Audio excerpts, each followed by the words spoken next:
నాకైతే సంపూర్ణమైన విశ్వాసం ఉంది. రాబోయే రోజుల్లో ఎన్నికలు ఎప్పుడు వచ్చినా అవి కేసీఆర్ ఎన్నికలుగానే ఉంటాయి, అసెంబ్లీ ఎన్నికలు కాదు. కేసీఆర్ ఎన్నికలే ఈ రాష్ట్రంలో జరుగుతాయి. కేసీఆర్ తిరిగి అధికారంలోకి వచ్చే ఎలక్షనే జరుగుతుంది. ఇది నా ఒక్కడే ఆలోచన కాదు. వాళ్ళ రాష్ట్రంలో మీరు ఎవరినన్నా అడగండి, ఒక రైతును పోయి అడగండి, అన్నా ఎట్లున్నది పరిస్థితి అని. రైతు మరి వారి బాధలు వర్ణనాతీతంగా ఉన్నాయి. నిన్నగాక మొన్న నేను జగిత్యాలకు పోతే అక్కడ ఒక రైతు సోదరుడు కలిసినాడు. ఊరికనే అడిగిన నేను ఎట్లుందన్న పరిస్థితి అని. ఆయన నాతో ఒకటే ఒక మాటలో చెప్పిండు, ఏముంది సార్, 3 సార్లు రైతు బంధు ఎగ్గొట్టిండు, 3 తాపల రైతు బంధు ఎగ్గొడితే 27,000 కోట్లు మిగిలినాయి, అందులోకెళ్ళి 20,000 కోట్లు ఇచ్చి రుణమాఫీ చేసినా డబ్బా కొట్టుకుంటున్నాడు, మాయి పైసలు మాకే ఇచ్చి మీదికెళ్ళి బాకీ ఉన్నాడు, కానీ బయటికి మాత్రం రైతు బంధు ఎగ్గొట్టింది చెప్పడు, రుణమాఫీ చేసిన అని చెప్పి అది కూడా ఊళ్ళో 4 మందికి చేసిండు, 12 మందికి కాలేదు, అట్లున్నది పాలన అని చెప్పి ఒకటే ఒక్క మాటల రైతన్న చెప్తా ఉన్నాడు.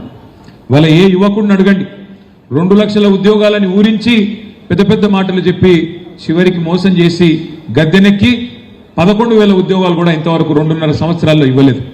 అట్లాగే మహిళలకు చెప్పిండు, తులం బంగారం అన్నాడు, స్కూటీలు అన్నాడు, ఇంకేదో అన్నాడు, నెలకు 2,500 ఇస్తా అన్నాడు, అత్తకు 4,000, కోడలకు 2,500, నోటికి ఎంత వస్తే అంత ఇష్టం వచ్చిన మాటలు ఇచ్చి అటు మహిళల్ని మోసం చేసినారు.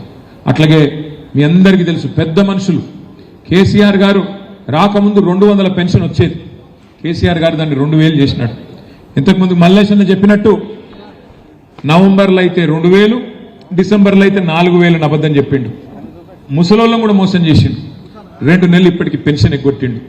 ఏమున్నదయ్యా 28 నెలల్లో సాధించింది అంటే ఒకటే ఒకటి, ఢిల్లీకి ఓవుడు వచ్చుడు, ఎక్కే విమానం దిగే విమానం తప్ప చేసింది మాత్రం ఏమీ లేదు ఈ రాష్ట్రంలో. మీ ఎమ్మెల్యే గారి గురించి అయితే నేను చెప్పే అక్కడనే లేదు. ఇక ఆయన ఎట్లాంటోడో, ఆయన ఏమేం చేస్తాడో, ఎట్లెట్లా వసూలు చేస్తాడో, ఏం చేస్తాడో నాకంటే బాగా మీకే తెలుసు. ఆఖరికి అరటి పండ్ల బండ్లను కూడా ఇచ్చిపెట్టాడట ఒక అసంటోడు. ఆయన గురించి నేను ఎక్కువ మాట్లాడగాని ఒకటి మాత్రం పక్కా, ఒక మంచి నాయకుడిని, మంచిరెడ్డి లాంటి మంచి నాయకుడిని వాళ్ళ ఇబ్రహీంపట్నం కోల్పోవడం అనేది ఆయనకేం నష్టం కాలే, ఆయన బాగానే ఉన్నాడు, కానీ నష్టపోయింది ఇబ్రహీంపట్నం ప్రజలు అనే మాట నేను మీకు గుర్తు చేస్తా ఉన్నా. ఒక మంచి నాయకుడు కేసీఆర్ గారిని కోల్పోయినాం, ఇబ్రహీంపట్నంలో ఒక మంచి నాయకుడు మంచిరెడ్డి కిషన్ రెడ్డి గారిని మనం పోగొట్టుకున్నాం.